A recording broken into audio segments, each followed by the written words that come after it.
A very good evening and a warm welcome to the Business Roundup on our television. I am Bomilda Katogampala. Let's look at the key developments in the business arena for the going week. But for that, we will move to the top stories for today. Sri Lanka is more optimistic on its economic growth prediction, CBSL governor says. Government prioritizes setting up of vehicle assembly plants. Minister Cabral reveals the plan. Approval from the cabinet for the establishment of a fabric park in Eravur. News in detail. The International Monetary Fund, in its latest World Economic Outlook report, has slashed Sri Lanka's economic growth rate for this year to 4% from 5.3% it forecasted in 2020. However, the Central Bank of Sri Lanka have a more optimistic economic growth prediction, expecting the country to grow by 6% in 2021. Although recognizing that the country's external fronts pose significant challenges such as a depreciating rupee against the dollar, declining foreign reserves and meeting foreign debt obligations, the recent developments in the trade sector provided comfort to the central bank. The trade deficit improved significantly owing to the low imports and a good remittance flow. The resurgent tourism industry is expected to boost foreign earnings even further. The central bank governor, Professor W.D. Lakshman, said that they are currently in talks with several bilateral partners of foreign funds to pop up foreign buffers, which according to him would result in positive outcomes in the next few weeks.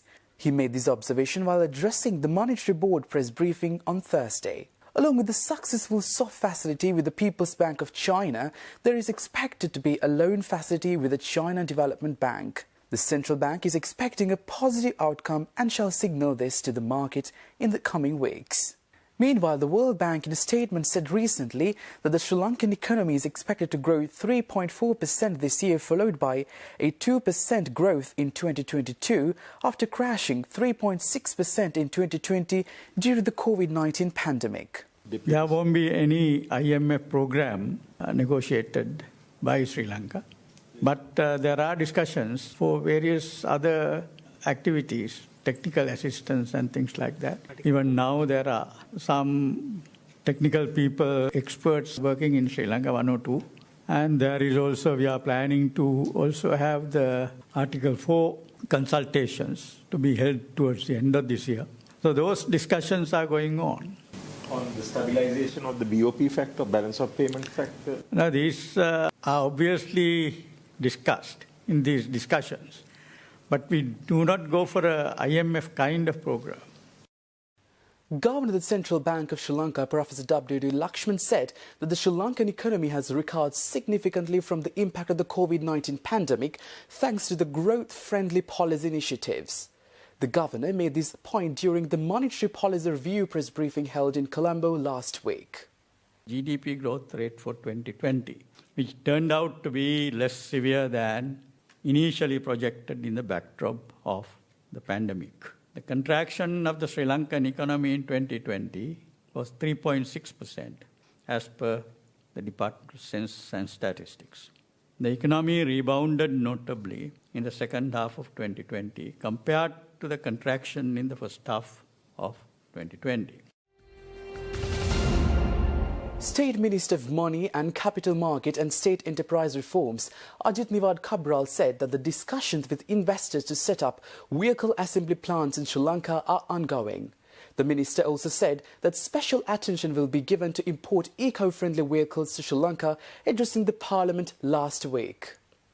The minister said that Sri Lanka had spent 1,239 billion rupees to import vehicles from 103 countries during the period of 2015 to 2019. He further said that the total number of vehicles imported during the period from 2015 to 2019 was 2,515,546. The minister said that special attention has been paid to the manufacturing of vehicles locally and negotiations are underway with several investors to start vehicle assembly plants in Sri Lanka. State Minister Cabral further pointed out that a vehicle assembling and value addition system is being implemented in the country expeditiously. Accordingly, the minister also stated although the government has halted the import of vehicles due to the COVID-19 pandemic, the situation would be changed in the future after further consideration. The Cabinet of Ministers had cleared a proposal to establish a new Sri Lanka Tourism Authority merging 3 agencies together. The Cabinet spokesman, Minister Kelia Ramukwala, stated this addressing the Cabinet briefing last week.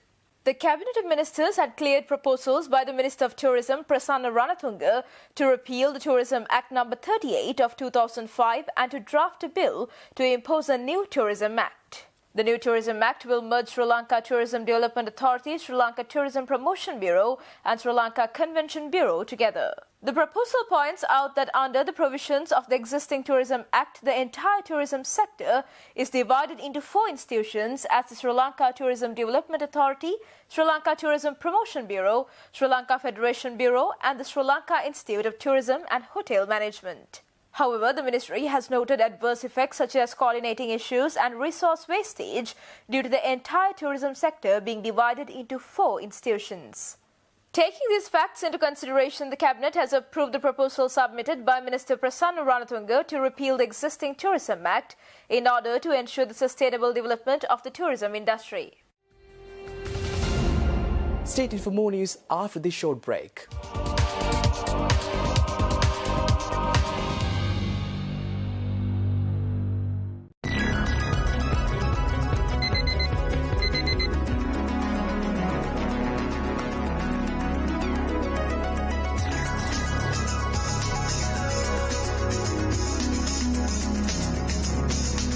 News, views, highlights, updates and opinions. This is Wake Up With Us.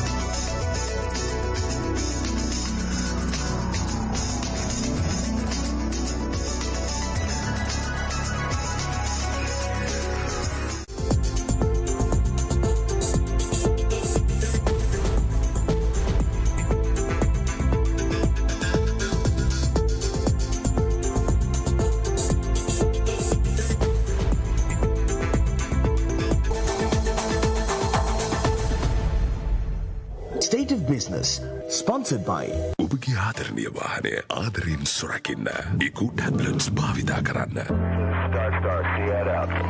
IWS Aviation.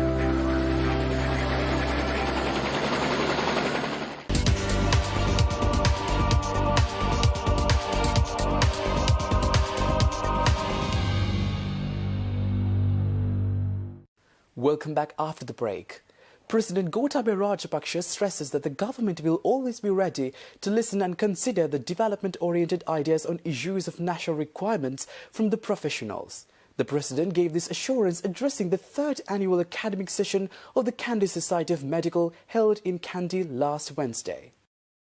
Sri Lanka already has a very successful, internationally recognized healthcare initiatives in the form of the public health midwife program, I think. It has significantly lowered maternal and infant mortality throughout the country for decades. There are many lessons that can be learned from this program in implementing new initiatives to improve public health as well. For example, it may be possible to devise a system where qualified nurses are trained and deployed to existing primary health care units, equipped with the facilities needed to go from village to village. These nurses could cater to at least some of the basic health care needs of people in this community. You, as members of the medical community, need to give your urgent but considered attention. I hope that you will take some time in the course of your academic sessions to discuss such important national requirements as well. I assure you that the practical and progressive ideas you collectively come up with will receive the due attention of the government. Despite Monday's announcement of an immediate ban on palm oil imports, President's Media Unit clarified that regular varieties of palm oil used in the bakery, confectionery and food processing industries are not prohibited.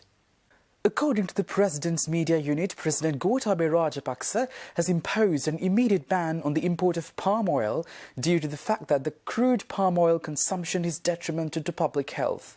The statement further said medical experts and dietitians have repeatedly advised that eating processed food with crude palm oil is a major pathogen. According to a research, oil palm cultivation may have long-term negative environmental consequences such as water depletion and soil infertility. As a result, the President issued an order about 6 months ago to halt the cultivation of palm oil trees. Current palm oil plantations will be phased out at a rate of 10% each year, with those lands being replaced with rubber or other environmentally friendly crops. Meanwhile, according to the Sri Lanka Customs, the controversial 6 containers of coconut oil containing carcinogen aflatoxin will be shipped to Malaysia next week. The value of the exported coconut oil is worth over 377 million rupees. The Health Ministry has decided to strengthen the existing laws on aflatoxin. The establishment of a fabric park in Eravur Batticula district has received cabinet approval and the project has already been gazetted. A tour on the Eravur Fabric Processing Park was recently joined by a group of leading local investors interested in investing. This project will be designated as strategic development by the Sri Lanka Board of Investment. The government has set aside 5 billion rupees to help with the development of the zone's infrastructure. This fabric park will be built on 262 acres of land. While the Board of Investment of Sri Lanka is in charge of internal infrastructure such as electricity, water, roads and environmental approvals, the Ministry of Industry will be in charge of external developments.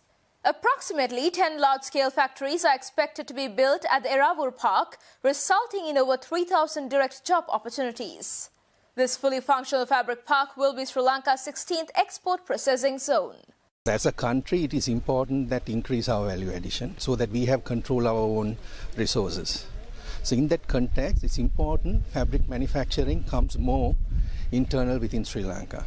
So we from JAF really appreciate the efforts taken to set up this new fabric park, which is going to bring in 2 benefits, which is going to make sure our local value addition of product is going to be on the increase. If we can take it 55% upwards, it's going to be a major winner, and we will have a control over our own supply chain. That is one. Second one is it also takes the industry to the rural area, where more benefits could be given and the more development will happen in the regional area.